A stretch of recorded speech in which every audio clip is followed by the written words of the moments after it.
Sadhguru, what about when people say that we were created by God? See, obviously you did not create yourself, that's for sure. Our ideas of God may vary from culture to culture. Different people around the world have different ideas about it, different beliefs about it. But why we came to this idea is this. We all crawled out of our mother's wombs and you see a newborn child, how he's looking? He's asking, who, what the hell is all this? So much creation. Do you see question marks in his eyes? What? So much. Who did all this? Obviously first he looks at his mother. Well, the mother delivered you, but she can't deliver the planet. Then you look at your father, well, obviously he can't do all this. Then you looked at every other adult around you, nobody seems to be capable of doing all this. Then being human beings, we say, there is a big human being sitting up there, he does all this. I'm sorry ladies, he's a man.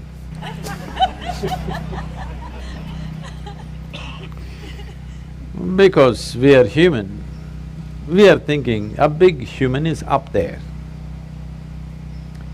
But it's a fact that we did not create this, isn't it? Neither this nor this. We did not create this, we meddled with it.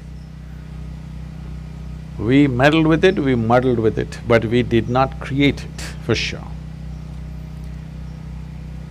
So we need an explanation. This is a choice you have. Do you need an explanation or are you willing to explore? If you explore, you will come to one kind of situation within yourself. If you come to agreement with some explanation that somebody gives you, the only choice is either to believe it or disbelieve it. If you believe it, you will become confident. It'll not bring any clarity, it'll bring you confidence. If you disbelieve it, you will be confused.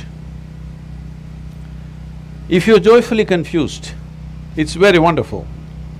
But most people don't know how to handle their confusion joyfully. When they get confused, they make themselves miserable. But the most wonderful thing in human intelligence is to recognize what you do not know as you do not know. Everything that you do not know, you believe. This is a serious problem. We have done terrible things to each other simply because I believe this, you believe that. Continuing to do it even now, isn't it, across the world? Because I believe one thing and you believe something else. Now if I let you live, my belief will suffer. The best thing is you're dead. Yes because you believe something else is the truth and I believe something else is the truth, now both of us can't live in one place. We can pretend for some time. When it comes to real issues, we can't be in one place. Why is it it's so difficult? If you really have a working intelligence, you must be able to see what I do not know as I do not know, isn't it? Is it not very human and very wonderful to see what I do not know, what's the big deal about it? If you see I do not know is an immense possibility. Only when you see I do not know, the possibility of knowing becomes a reality. If you see I do not know, the longing to know, the seeking to know, and the possibility of knowing becomes a living reality. Everything that you do not know, you believe. You have to be only among your kind. If you are with another kind of people, either they should not exist or you should not exist, that's all it'll lead to. So this is something that we have to come to, because human intelligence is at its best when it does not know. If I just think I know, I will become stupid because I have my conclusions about everything. If I see I do not know, intelligence is full on, isn't it? You want to keep your intelligence in a working mode or a off mode? You're saving it for another place? No, I want to know because it looks like that. A lot of people are saving it for elsewhere. No, you need it here.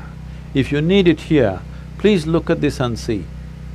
When you see I do not know, you become very conscious, very aware, very alert. Is it true? Yes. When you think I know, you do the dumbest and idiotic things, very gross things. Yes or no? Yes. If you really see I do not know, you have fight with nobody. You have no fight with anybody, isn't it? Yes. I know is always a fight. So in the yogic culture, there is a phenomena. I'm calling this a phenomena because today, this evening, you may not understand what I'm saying, but if you invest some time and energy, you will understand. We identify with our ignorance, never with our knowledge. Because it doesn't matter how much you know, if you read the libraries on the planet, still what you know is the minuscule in this existence, isn't it? Hello? Yes.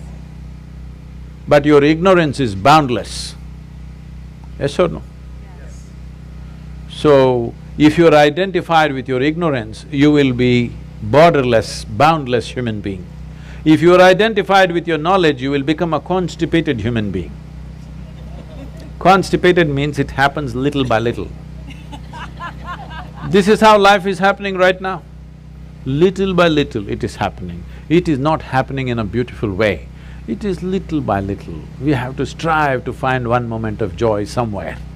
We have to do so many things to experience one moment of ecstasy. If you want to just live here, drenched with nameless ecstasies going on in every cell in your body, every moment of your life, then you must identify with your ignorance. You must come to terms with your ignorance. If you come to terms with your ignorance and pay enough attention, if you're ignorant, you naturally pay attention, isn't it? If you pay enough attention, you will see with all this scientific knowledge that we have, we still do not know one atom in its entirety. We know how to use them, we know how to break them, we know how to fuse them, we know how to make them explode, but we don't know what the hell it is even today. Yes or no? So if you pay enough attention, you clearly realize you don't know a thing. Well, he asked that question, this is all I did. When I was just 4.5 years of age, I suddenly realized I don't know a thing. So if somebody gave me a glass of water, I'm just looking at the water because I do not know what is water. Well, I know how to use the water, but I don't know what it is. Even today you don't know what it is. If I find a leaf, I'm staring at it for 4-5 hours. If I sit up in my bed, I'm just staring at the darkness for the entire night. My dear father, being a physician, he started thinking I need psychiatric evaluation. So this boy is simply staring at something all the time. My problem is I look at this, I still don't know this, so I'm not able to shift my attention to anything else. If I look at this, I'm just looking at this because I've still not figured this out.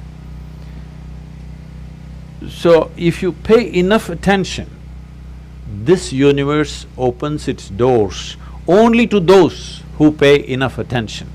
Whichever door has been opened for you in your life has opened because you paid attention to that dimension of life. Yes or no? Yes. That's the only way it works. Now, if your attention is such, it is not seeking anything, but it's simply attentive. It pays attention to everything. It does not decide an elephant is more important than an ant. It just pays attention to everything because this is the nature of creation. If you look at an ant, have you paid enough attention to an ant ever? I spent a lot of time with them. Believe me, it's one of the finest machines on the planet. Yes or no? If you had a car like this, you know, you could do all the California deserts effortlessly. It's such a fine machine, it's not a simple thing. If you pay enough attention to the ant, you will realize whatever created this ant, it did not pay any less attention to the ant than it paid to you. Yes or no?